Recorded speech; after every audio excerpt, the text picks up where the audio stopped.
Apa kabar? Kabar baik, Safrina. Thanks Sehat, for having Bapak. me. Iya, thanks for joining us as well, Bapak. Terima kasih telah bergabung bersama kami di sepertinya penghujung tahun lah ya, 2025 ya, Pak ya. Sebelum kita diskusi mengenai analisa Anda tentang keadaan ekonomi saat ini, saya ingin review Anda, Pak. 2025 ini tahun yang seperti apa untuk manajer investasi? Ya, 2025 tahun yang quite challenging, mungkin lebih challenging dari 2024 ya. Karena kita lihat di bulan Maret, April gitu kan, market bergejolak ya. Dan dengan adanya Liberation Day ya, statement dari Donald Trump gitu ya. Selain itu kita juga melihat geopolitical tension terjadi di beberapa tempat, bahkan di seperti Ukraine gitu ya, yang kita pikir ya udah akan mereda, ternyata itu escalating lagi. Nah ini berpengaruh juga ke market gitu ya. Selain juga kita ngelihat kalau domestik kan konsolidasi politik, beberapa kali reshuffle gitu ya. Dan tentunya surprise cut yang dilakukan oleh monetary regime juga ya. Seperti BI melakukan preemptive pada saat itu gitu. Ini yang membuat 2025 is quite a challenging year buat portfolio managers. Begitu ya, lebih challenging. Tapi apa, what's the bright notes behind all this challenge lah selama 2025 ini, Pak? Kita punya 3 skenario sebetulnya, yang mana setiap kejadian we make a little notes, perginya kemana gitu ya.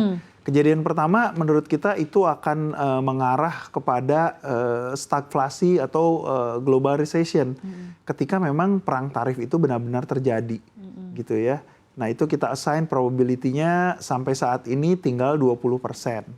Syukurnya begitu ya, Safrina ya, nggak gede-gede amat. Nah yang kedua adalah kondisi dari tarif ini agreed antara US dengan counterparty-nya gitu. Tentunya ada kenaikan dari sebelumnya untuk harga-harga ekspor ya, dan akan berdampak ke inflasi. Nah kita bilang ini terjadinya reflation, tapi ini masih oke, karena sebetulnya ekonomi juga masih bertumbuh. Nah kita assign probability ini sekitar 40%, melihat perkembangan yang terjadi gitu.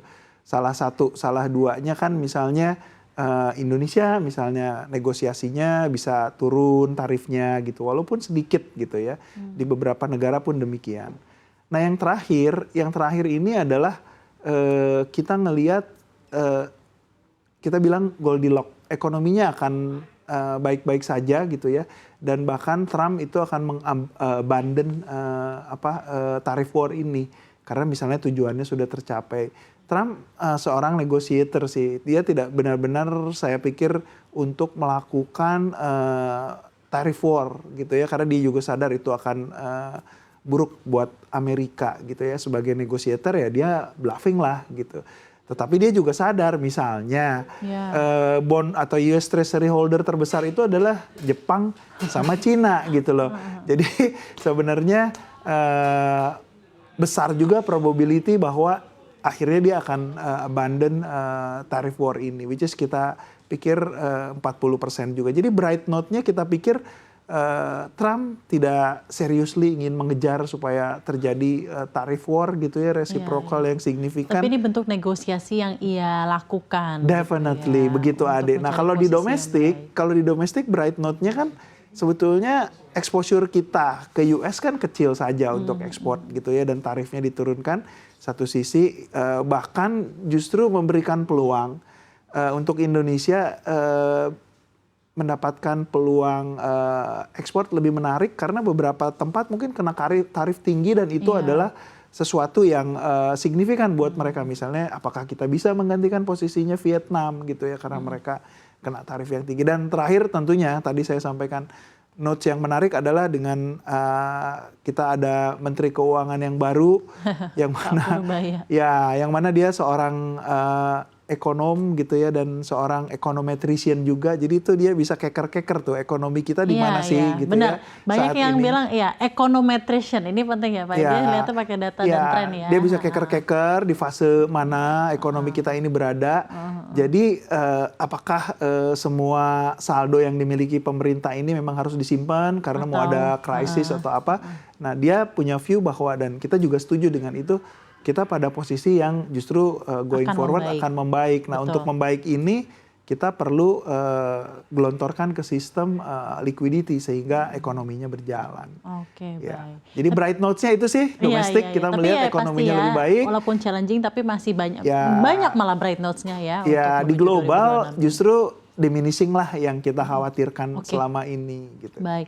Pak Awan, sebenarnya persepsi pasar pada ekonomi Indonesia ini seperti apa?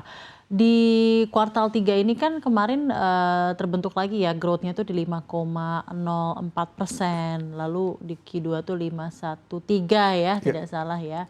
Walaupun memang di Q1 itu kemarin sempat menyentuh 4%-an ya, 4 atas ya.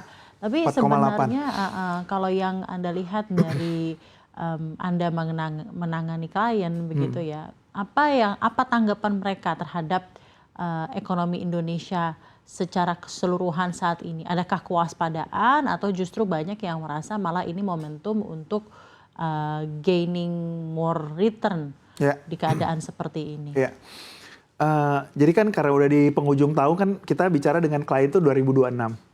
Nah 2026 kita bahas dengan klien, kita sampaikan view kita bahwa ekonomi kita akan bertumbuh. Dan kalau ekonomi kita bertumbuh dengan trajektori untuk menuju 2029 itu 8%, mestinya kita harus bisa lever itu di atas 5%. Makanya kita punya view sekitar 5,2-an 2026. Mungkin masih di bawah Pak Menteri ya, gitu 5,5. Tapi kita anchoring di 5,2%. Nah, klien sih cenderung mereka oke dengan perkembangan yang ada akhir-akhir ini ya. Terutama ketika mereka melihat sendiri bahwa begitu Menteri Keuangan kita in helm dan dia melakukan tindakan-tindakan, terus itu berdampak pada recording dari GDP kita gitu.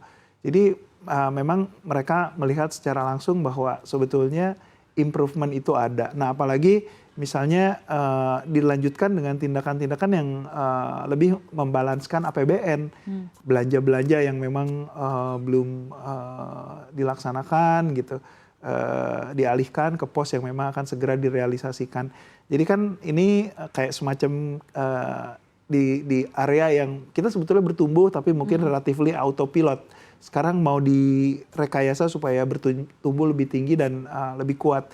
Nah ini mungkin aspek kalau di ekonomi itu namanya government mempengaruhi itu dari Keynesian gitu ya.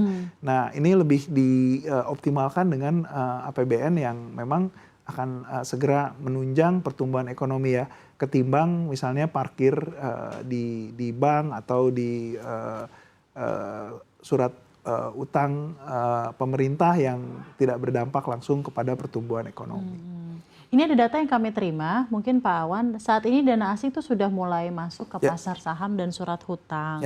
Tetapi yang juga kita pantau di sini masih ada net sell yang tercatat di SRBI. Itu tanggapan Anda mengenai data ini seperti apa Pak Awan? Ya, saya pikir kalau foreign itu kan mereka banyak pilihan ya, gitu. Ketika Indonesia dipandang kurang baik, bisa jadi bukan karena fundamentalnya juga gitu, misal karena melemahnya currency kita gitu. Jadi mereka cari tempat lain yang lebih baik. Nah di satu titik diusahakan dengan SRBI pada saat itu untuk menjaga kekuatan rupiah kita gitu dan asing masuk gitu.